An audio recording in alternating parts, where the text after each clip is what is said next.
Randy Orton is one of the most iconic names in WWE history, known for his incredible in-ring skill and natural charisma. But Randy hasn't always had the easiest time getting along with everyone he worked with. In today's video, we're taking a look at the wrestlers who got under the Viper's skin, both backstage and inside the ring.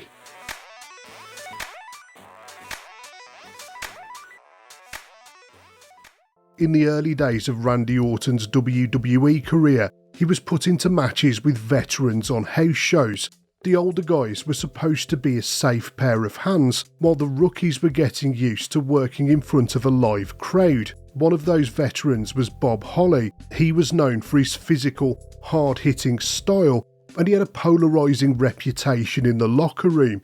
Some saw him as a no-nonsense, old-school wrestler, while others viewed him as a bully who enjoyed dishing out punishment. For 8 grueling weeks, Orton found himself paired with Holly on WWE's live events circuit.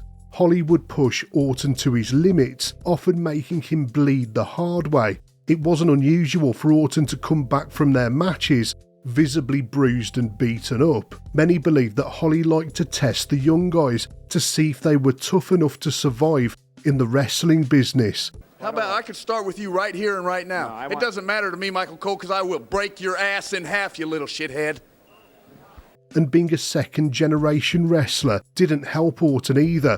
The fact that his dad is a wrestling legend might have got his foot in the door, but now Bob Holly was going to see whether he deserved to be there. But ultimately, those matches would have shaped him into the toughened performer that he went on to become. While Orton probably came away with respect for Bob Holly after working with him, the same couldn't be said for Bubba Ray Dudley.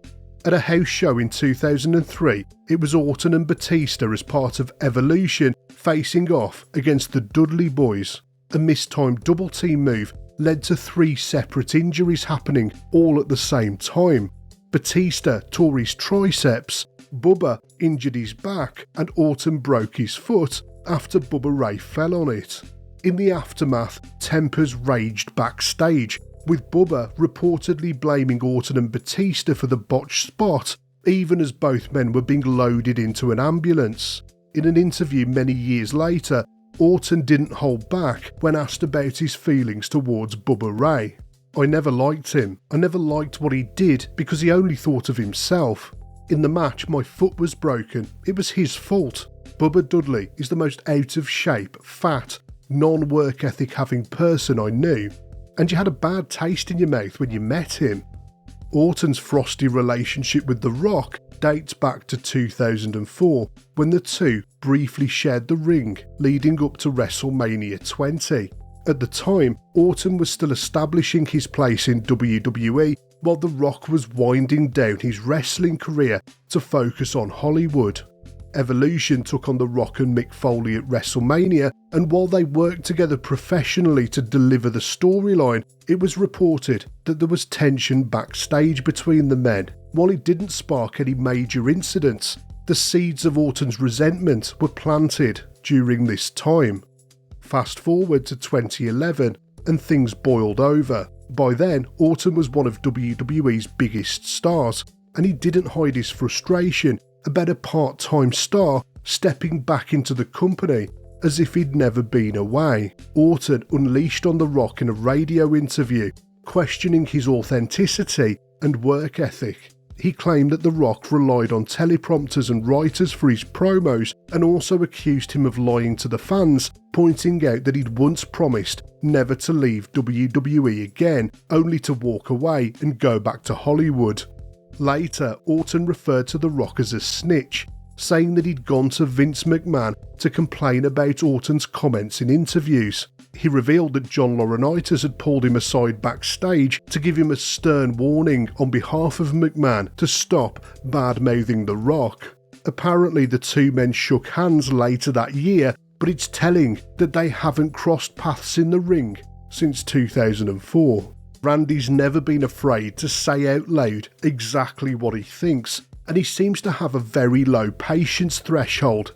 During a WWE tour of Australia, Kenny Dykstra pushed his patience too far. After repeatedly annoying Orton at a bar, and despite several warnings to back off, Orton reportedly slapped Dykstra unconscious. He later described him as being cocky and disrespectful, and this lack of patience carries over into the ring too. He's a known perfectionist, and he can get frustrated when someone doesn't meet his standards, which can have lasting consequences. In 2010, he was involved in a match with Kofi Kingston on Raw. At the time, Kingston was riding a wave of momentum, and it seemed like WWE was lining him up for a main event push. But one misstep in the ring with Orton changed everything. In a triple threat match involving Orton, Kingston and John Cena, the planned finish required Kingston to stay down for Orton's punt. Instead, Kingston got up too early, forcing Orton to call an audible and end the match with an RKO instead. Orton's frustrations boiled over in real time, with cameras catching him yelling at Kingston that he was stupid. Kofi Kingston, jaw and face! Can't believe it! And backstage, that reaction reportedly had a ripple effect. His anger influenced Vince McMahon's decision to cancel Kingston's push, relegating him back down to the mid-card. And for Kofi, it was a significant setback in his career, and it would take him nearly a decade to get back up to the same level. But Kofi wasn't the only superstar whose career was affected by Orton's frustrations. Just ask Mr. Kennedy, whose mistake in a match in 2009 led to one of the most infamous firings in WWE history. The incident occurred during a 10-man tag team match on Raw, where Kennedy executed a back suplex on Orton, who supposedly landed awkwardly. After the match, Orton was reportedly furious and claimed that Kennedy's actions were reckless. While footage of the move doesn't exactly look catastrophic, Orton's reaction certainly was. Labelling Kennedy as unsafe to work with, John Cena reportedly sided with Orton, reinforcing his claims and further jeopardising Kennedy's career, which is a damaging accusation for any wrestler,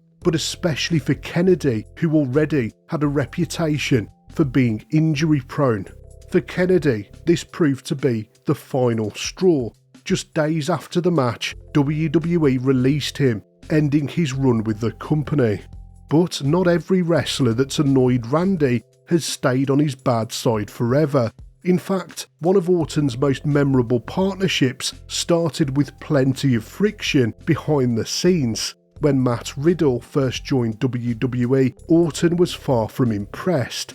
Riddle's laid-back personality rubbed Orton up the wrong way. During live interviews, Riddle would go into business for himself and make off-script remarks, including comments about Orton's injury, which Orton found to be disrespectful. Orton was even more disgruntled when he was put into a tag team with Riddle. The situation escalated when Riddle claimed in another interview that he and Orton were moving the needle more than the Universal Champion Roman Reigns was. This comment sparked a huge amount of backstage heat towards Riddle, and Orton had to step in to help him draft an apology and smooth things over. But after spending a little bit of time together, Orton really started to like Riddle, and he insisted that they keep the tag team together. Riddle is one of those rare cases where Randy went from hating working with someone to loving them.